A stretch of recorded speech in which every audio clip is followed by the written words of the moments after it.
I do not know if you would believe me, but let me just tell you a very simple story.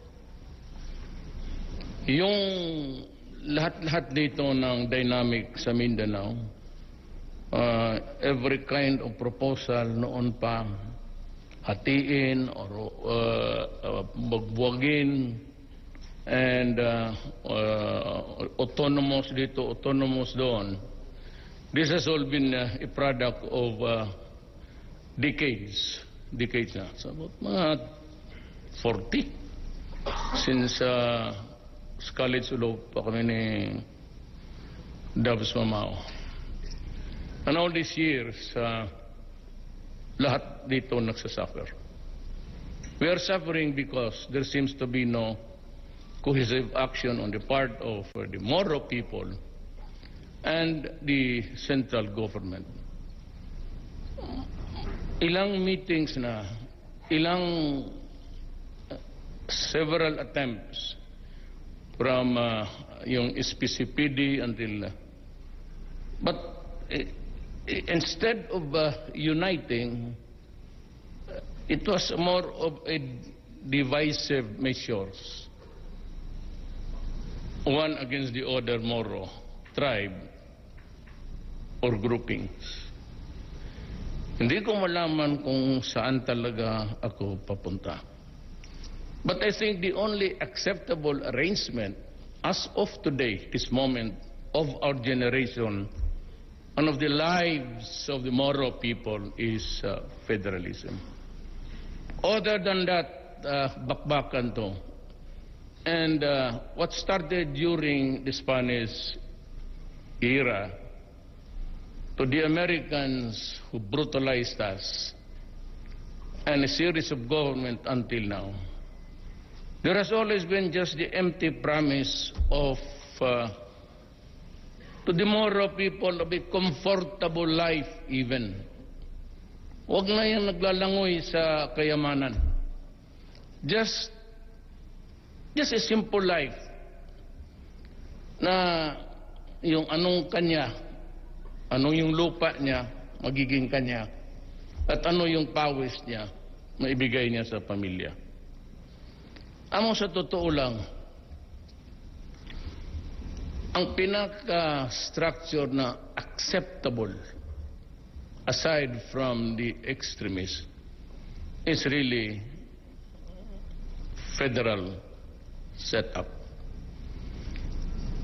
Nung nauwi ako kagabi at kaninang umaga, dalawang leading members of Congress, kamaya ko na lang sabihin, to sinabi ko na sa kanila, tumawag. Sabi nila, Rod, okay pa? Okay ma, sabi ko. Ano problema? What about itong development na terrorism? Kuno, look guys, yung terrorism hindi nag-umpisa dito. It was started a very long time ago. Not by the people of Mindanao, but by the colonialists. They started the killing. They started the plunder of the land. And they lived off fat of Mindanao. Magandang buhay nila. So it is just a reaction of a person who has been deprived of the most precious thing of all of his possessions, and that is the land. So, what's actually sinasabi ng Muslim rebellion or a Moro rampage there is actually the Moro nationalism, to put it correctly in the proper perspective. The anger fed in the minds of the Moro is actually yung nationalism niya sa lupa niya. Just as you would call everybody here a Filipino nationalist who sticks to the interest of his own country. Well, hindi naman trabaho ni Hataman niya magpadala ng bomba niyan. O wala mga si Mango Duterte ito pakialam dyan sa terrorism. Those were the words that came to my mind because they're the familiar names that crops up every day. Alam mo, sabi ko sa kanila, you have to do more than just pay lip service. You have to start the ball rolling. The Moro people will not wait for another term of a president. At ayaw ko naman magyawang, sa totoo lang, na kung wala ako, mahirapan. Ang sinasabi ko lang tuloy, baka hindi na ma-realize ng Moro people. I'm not saying that. I am not an indispensable factor in this island. But what I'm saying, the most, maybe not really golden, but the most appropriate opportunity at this time of our generation, tayong buhay ngayon, will be now. Kasi ako, interesado talaga ako, sans the influence of other people. Nobody is a delegation from another country insisting us that ito, ganito, gawain mo, ito, mayor, ganito. I don't listen to them. I just got my gut feel. Hindi ka kaya United Nations pupunta dito. Who are they really to even suggest to us? This is our land. So we fix it. And what is the most appropriate na hindi talaga magkaroon ng full-blown revolution? Because hindi ko talaga mabasa sa kanila eh. Kaya sabi nila, Rod, ayusin mo yan. Kasi how are we supposed to craft a new law? Or even to suggest that there will be a plebiscite after we shall have begun to implement a federal system. Matatalo yan sa plebisito. So back to square one tayo. So the only way really is to convince the richest Moro here in this hall and the poorest Sama and dyan sa Quezon Boulevard, is that we have to, art is the life of accommodation and compromise. Hindi man natin ito kasalanan. Ang problema, ito ang binigay sa atin ng mga dumayo dito. Kaya tagka and even yung Ilocano, hindi mo maintindihan. Naintindihan ng Bisaya, pero yung Panggalatok, hindi rin niya naintindihan Ilonggo. Ay yung Maranao, hanggang dyan ka lang, Maguindanao, pero ilagay mo yan doon sa yung magsalita na mas mabilis. Slow motion itong tausog. Yung Maranao kung magsalita, pareho ng Panggalatok. Para tayo magkaintindihan niya. Hindi nga tayo nakakaintindihan sa salita natin. But since we are here already, nandito na tayo sa generation natin. We'll just have to fix it even for about 20 to 30 years. Then, by the grace of our law, you might find a good solution for this land. But right now, we have to act. At sabihin mo na yung mga mauti na yan, sabihin yung mga ISIS, wala tayong pakialam dyan. The ISIS came about because the Americans invaded Iraq on an excuse that there were weapons of mass destruction. Wala eh. So, ang Iraq, nakawatak-watak. Then they started to undermine Libya. And so they killed also Gaddafi. And Saddam. So what happened? Isang tao lang ang ayaw nila. And they're trying to erode the foundation of Assad. Were it not for the Russian intervention at ang China, because they felt nauubusin ng mga Western powers itong talagang pabagsakin nila lahat, including Iran someday. And sabi ng Russia, pati China, hindi kami papayag. So they contributed arms that are as deadly as the rebels as armed by the Western powers. O sino napapatayan dyan ang mga armas? Kaninong armas ang napapatayan dyan yung mga Arabs na Muslim? Tingin ninyo. Makita niyo CNN. I know that you tune into CNN, BBC. Kaninong armas ginagamit para magpatayan sila? And what about the excuse of killing your own countrymen, babies and all? Paputukan mo ng kanyon, and then you invoke the name of the Supreme Being. What? Are you asking forgiveness? Or are you praising brutality in this planet? Tapos sundin natin yan. So there will be no peace. Ang next generation, yung mga anak, mga apo ninyo ngayon, saan papunta yan kung kunan mo ng kumpas? We provide the compass for them to navigate through life. Kung saan sila magpuntaan ng tubig to go home to their native land. How do they navigate amongst the politics and hatred already there? Marami ng masakis, marami ng patayon. Marami ng ayaw kasi naubos yung isang pamilya. No? For both sides actually. How do you, kung walang magkaisa tayo ngayon, ngayon na kasi pag ayaw ninyo, then prepare. Your grandchildren are children of the days of suffering to come. Ganon talaga.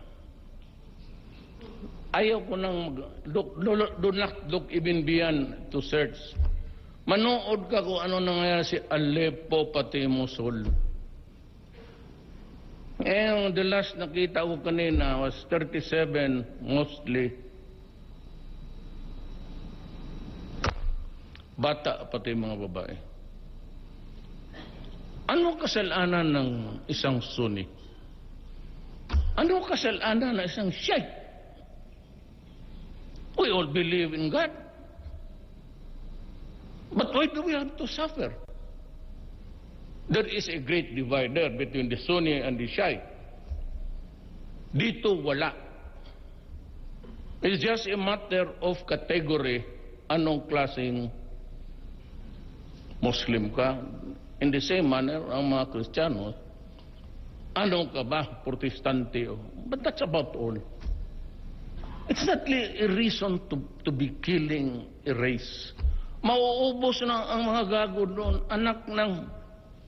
By the time that this war will be finished and all the terrorists are exterminated, halos sila maubos na rin. So why is the IS? Is the IS connected with the Muslim nationalism? Does it have to have the connectives? Ano? Tell me. ISIS was a product of the soldiers of Libya and those na hindi binigyan ng importansya ng Amerika. They became radicalized because they were bombing people with ang hinuhulog tag isang eroplanong gasolina. Until now, kita mo yung mga bata na tinatakbo sa ambulansya. I hope everybody, if you do not agree with me, just try to figure out what I'm talking about and you would know. Ako, I'm offering my term. Sabi ko nga, mag-craft lang yan. Huwag kayong paproblema sa akin. If you can craft 3 years from now ang federal setup, But I would suggest that it must have a strong precedent, otherwise delikado. And ang parliament, president is limited, 5 powers lang yan, to convene and to call for an election, and maybe in times of war and danger of the state, he can intervene. Yun lang naman, pang-gobyerno, bigay mo sa parliament. So, ano pa ang kakapigil dito? Sabi ko sa kanila, dalian ninyo yan. Sabi ko, matapos kayo ng 2-3 taon, I will step down as president. You can have my word. Taya ninyo yan. Pag nagkaroon ng parliament at mag-eleksyon ng presidente, I will willingly step down. I will resign. I will not hang on to power. I do not need it. I have enough to be for 40 years as a congressman, mayor. It does not really seem different from what I'm doing now. Opisina lang o balay opisina. Same, I study at night. But that's about the sildo, cannot compare. Sa pagod mo, pagdating mo, lahat ng department niyan sila, may folder. Defense, Foreign Affairs, galing kay DAB. Basahin ko lahat gabi-gabi. Ako maglagay, okay. Disapprove. But I have to read. How can I disapprove? Approve without reading the... Anong oras ako matulog? Alas 3, alas 4, alas 5. Minsan alas 6. Tapos magising ako ng alas 12. Gisingin ako ng security kasi opisina na. So that I have to fly somewhere else to... Never mind about human rights. Alam mo nila na hindi... Tsaka hindi yan sila ang... Tanongin mo po sa bukid kung sino ang presidenta niya. You ask the NPA, they'll tell you Duterte. Yung palip-lip dyan, akala nila...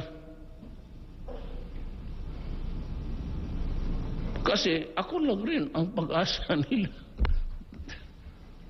If I cannot work out a system after Oslo in Norway, I cannot work on the federal setup and make it work, then I would tell you, I am a failure.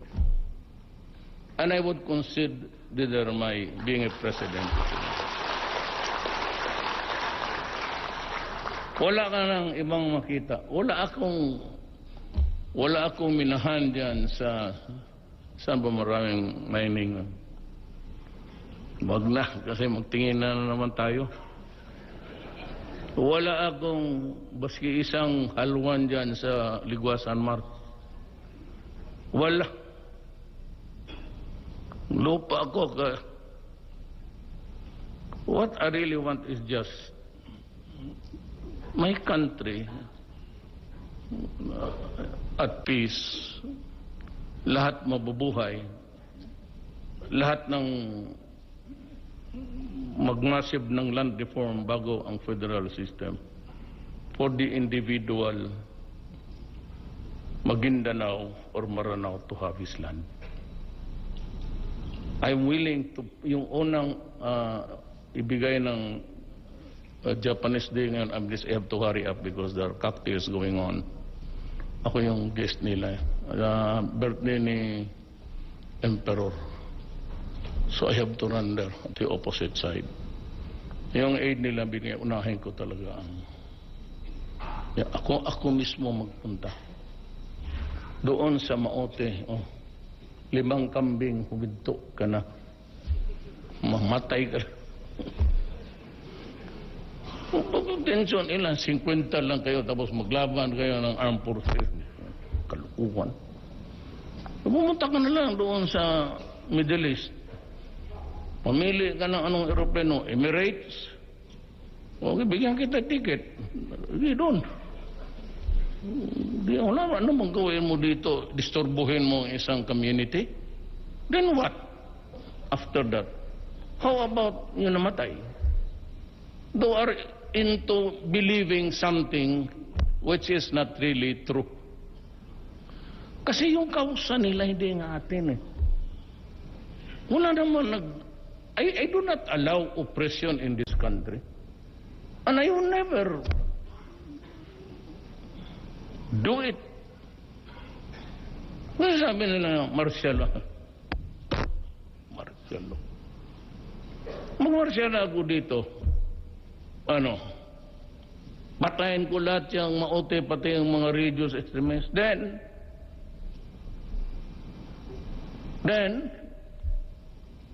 bakit? Yung bang nasa utak niya, maipasa niya sa anak niya? Hindi, kanya yun eh. So, but what this guy would remember is ang tatay niya pinatay. So, martial law for what? Killing people?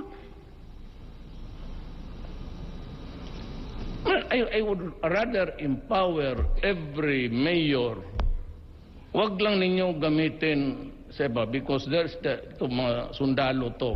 And they would never accede to any illegal order. Ang utusan mo mag-escort ng droga, sabihin ko, sir, utusan mo, barilin mo. Ikaw mismo magbaril ng amo mo.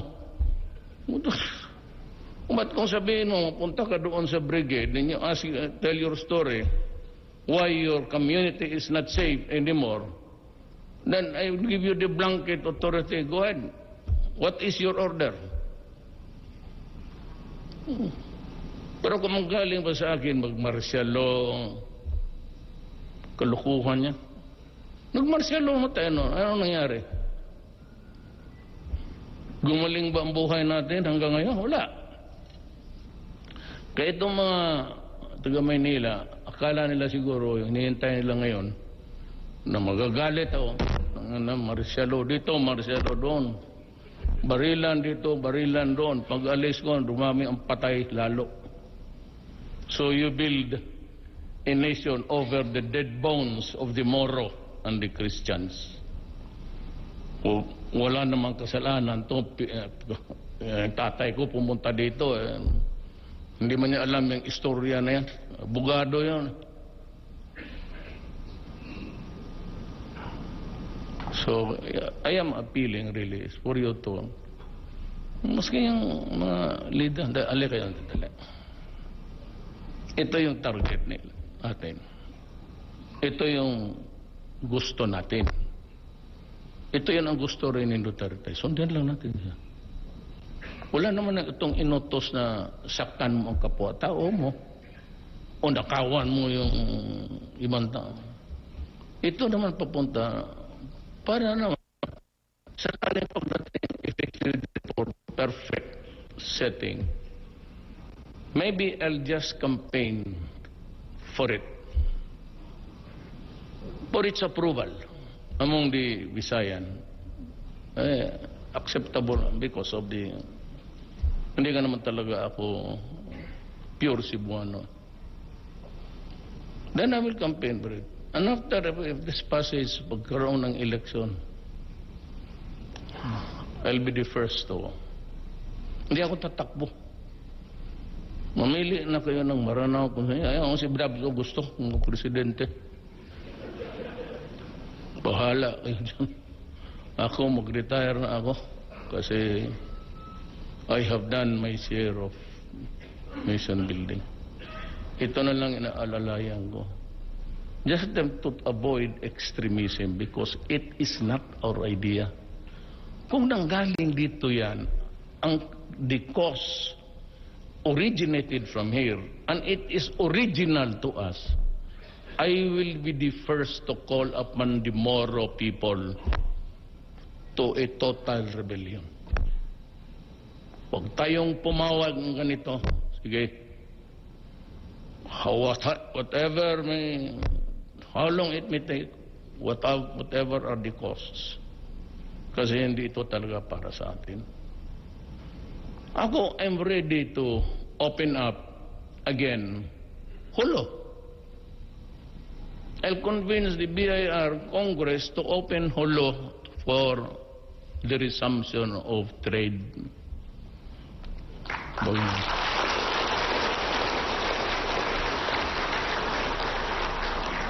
Ang experience ko dyan sa distribution ng farm, is hindi ako magbigay ng mga karabaw. Kasi ang karabaw, basta sa katagal ng tingin mo, mas karabaw. Ay, masarap magkain ng karabaw ngayon. Kaya dyan sa Marilog, pagsabihin, sige lang, bahugi lang yan, sige pakainin mo kay malapit na ang pista.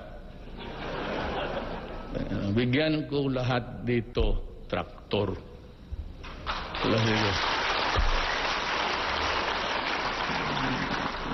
Kung may pista sa inyo, kita ng traktor diha. Hindi lang ito sabihin mo sa inyo, ha? Lahat ito, lalo na ang mga Kristiyano, kaya mahilig man sa pista. May pista ni may pista ni Santo Josefo, Santo Fernando, Santo Rodrigo. Ay, nako. So, ang aking is yung milk cow, kayong mga taga-Davao, I bought so many cattle. Dinistribute ko. Karabaw, ganoon rin. Iyaw eh. Iyon namang baka is many of the children, pag kinuha ko binili ko yung gatas. So I had it distributed in the public schools. And if any child would want to drink milk, problem is, pag inom ng nagtatae because of lactose intolerance. Hindi nasanay sa... So the nearest to a mother's milk, a human being's milk, is yung goat. So yun ang Plus yung my experience nga dito sa aking lugar dyan sa Carmen, dyan ako nag-hunting. May maliit na bahay ako dyan sa Midsayap, Carmen, boundary. Ang sheep, yung may mga wool na brown na imported, hindi talaga mamatay, baski latiguhon mo kalima mo dabuhi. Pero ang kanding, patay. So you cannot buy those imported ones. They cannot survive the environment because wala sa kanilang DNA ang the kit for survival. Wala sa genetics nila. But ganon siguro ko. If I'm going to give you a tractor, I must see to it that I must give you a land first. Puro ito sa wala dito. Kaya itong lahat nandito, hindi ito kailangan ng kambing. Bigyan ko kayo helicopter, aeroplano. Gawa ko kayo. Yun yung sa maliliit. Tayo, whatever good that you're doing na gives you money, go ahead. So, mga kapatid ko, I pray that we can sort out the things. I want it done before the end of the year.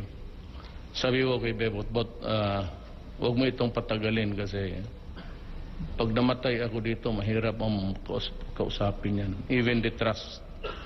Pag walang kumpiyansa lang, kasi they have been used to, binubula kasi ng over the years. Iba naman ang nangyayari, so hindi yan basta-basta mo madala. The fact na kung papayag ito, they will follow because that is for their own good and for the good of everybody. And that's it. It's nothing to do with personal alliances, loyalty. I do not need it. But what you should understand from me, at believe me, na gusto ko talagang mangyari yung dapat mangyari, and that is semblance of your territory, your governance, and the happiness of the Moro people. Maraming salamat po.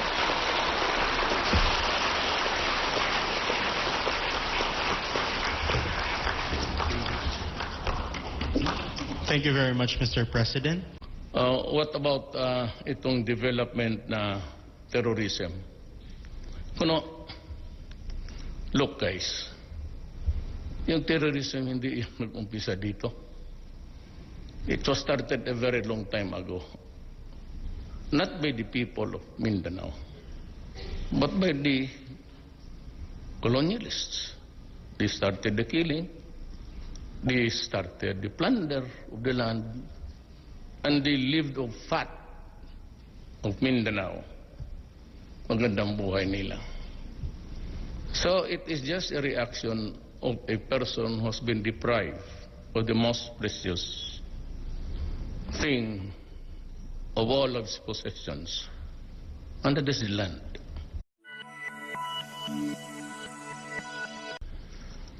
I do not know if you would believe me, but let me just tell you a very simple story. Yung lahat-lahat dito ng dynamic sa Mindanao, every kind of proposal noon pa, hatiin or bagbuwagin, and autonomous dito, autonomous doon. This has all been a product of decades na. So about mga 40 since college ulo pa kami ni Dabs Mamao. And all this year. But I think the only acceptable arrangement as of today, this moment of our generation, and of the lives of the Moro people is federalism. Other than that, bakbakan to. And what started during the Spanish era, to the Americans who brutalized us, and a series of government until now, there has always been just the empty promise of, to the Moro people, of a comfortable life even. Huwag na yung naglalangoy sa kayamanan. Just a simple life. Here sa lahat dito nagsasuffer. We are suffering because there seems to be no cohesive action on the part of the Moro people and the central government. Ilang meetings na, several attempts from yung SPCPD until, but instead of uniting, it was more of a divisive measures, one against the other Moro tribe or groupings. Hindi ko malaman kung saan talaga ako papunta. Na yung anong kanya, anong yung lupa niya, magiging kanya, at ano yung pawis niya, maibigay niya sa pamilya. Amo sa totoo lang,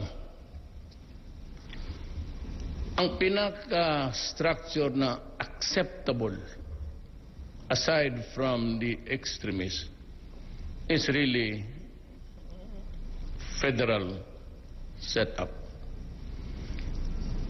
Nung nauwi ako kagabi at kaninang umaga, dalawang leading members of Congress, kamaya ko na lang sabihin, to sinabi ko na sa kanila, tumawag. Sabi nila, Rod, okay pa? Okay ma, sabi ko, anong problema?